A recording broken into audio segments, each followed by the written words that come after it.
Hey, thought leaders. This is the personalbranding.com podcast, and I'm your host, Dillon Kivo. Join us to learn how to build a legacy, boost your reputation, and make a lasting impact. Let's dive in. The ethics of personal branding. What to avoid. Hey, everyone. Dillon Kivo here, and welcome back to the personalbranding.com podcast. I'm so glad you're tuning in today because we are going over an essential topic for anybody looking to build a personal brand. It's the ethics of personal branding, what to avoid. If you want a brand that just prints trust, stop chasing clicks and start proving claims. Today, we're talking about ethics and personal branding and what to avoid and then what to do instead. So your reputation compounds instead of just decays. Look, I'll be real with you. I've had my moments of fear, doubt, and uncertainty when I started building my career years ago. What saved me wasn't hype or flash. It was telling the truth, keeping promises, and then stacking proof until people couldn't ignore it. Ethics, it's not this halo, right? It's a system to increase certainty.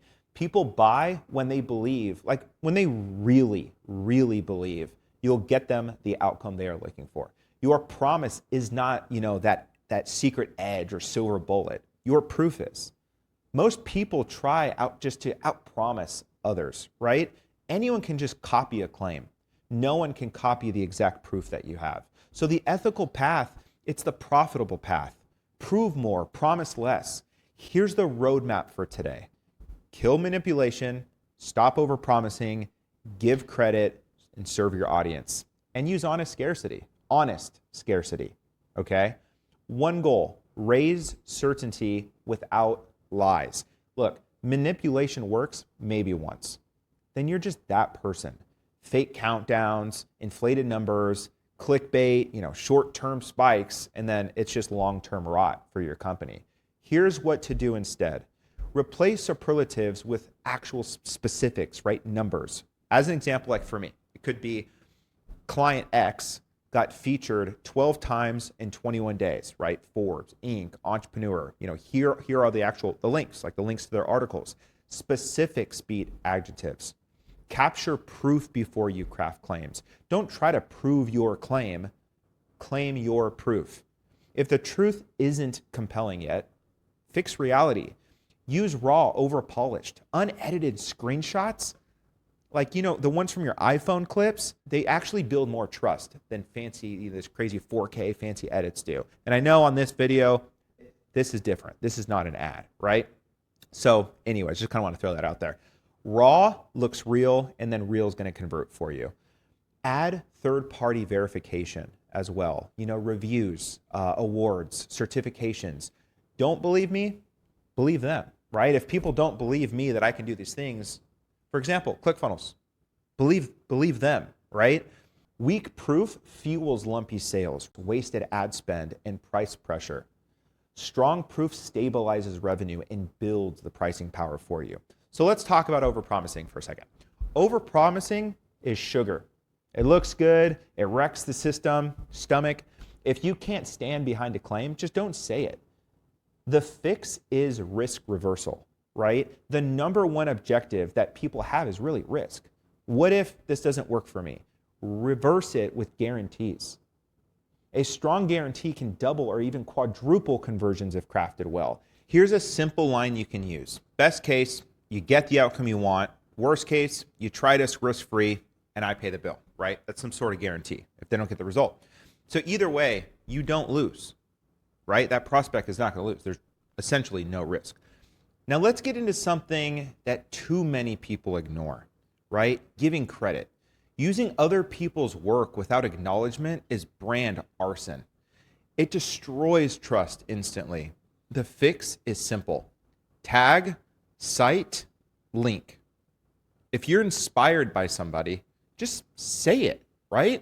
If you repurpose somebody else's content, add your own spin, new data, a different audience, or steps that you actually used. The goal is to create allies, not enemies. Serving your audience instead of your ego is the foundation of personal branding. Branding is simple. Make promises and keep them over and over and over again, right? Publish content that solves your brand's biggest problems right now. Repeat your 3 core promises everywhere: who you help, what outcome they get, and how fast you can do it. Each kept promise is a deposit in your trust account. And that trust compounds into higher clicks, higher closes, and higher prices. Scarcity and urgency matter too, but only if they're honest. Scarcity is how many, urgency is how long. Use both truthfully. If you only onboard 5 clients a week and you've got 2 spots left, let's just say that. If the next kickoff is on Monday and they'll have to wait if they're going to miss it, say that. Honesty drives urgency without deception. Let's put this into practice with a quick 10-minute audit.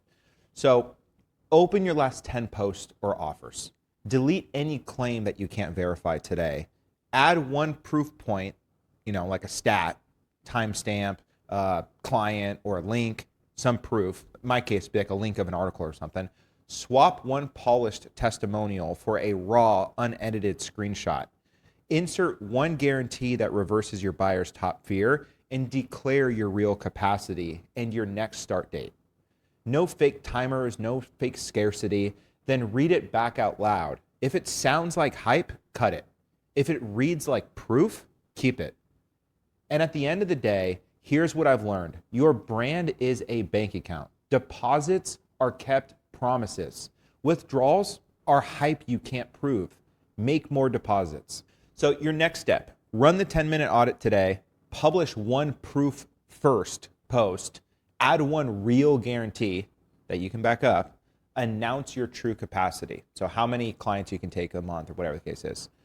And that's it for today on today's episode of the personalbranding.com podcast. I hope this gave you some clarity on how to build a brand that you can actually be proud of and how to avoid the traps that can destroy it. If this helped you, share it with a person who's serious about cleaning up their brand the right way. Thanks for tuning in, and I'll see you next time. Thanks for tuning in. I'd love to hear from all of you. Follow and connect with me on all of your favorite social media platforms at Dillon Kivo, DILLONKI, V as in Victor, O. And until next time, keep building your brand and stay golden.